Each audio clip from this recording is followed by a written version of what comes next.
Hello everyone and welcome back to my channel, and in this short video I will tell you about the news tab update on Facebook in 2024. So make sure to watch the video till end. So let's open up any of the web browsers and then search for Facebook update 2024, and you'll be able to find a article that is written by Meta, that is Facebook official account.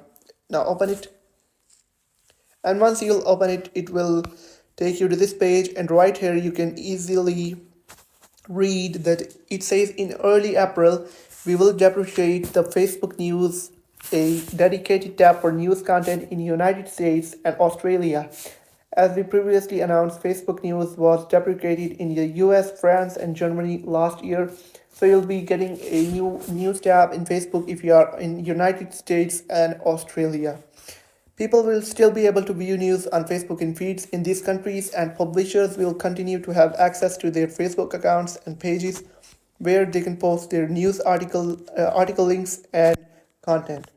This update doesn't otherwise impact the existing agreements we have in relation to Facebook News with new publishers in Australia, France, and Germany until they expire.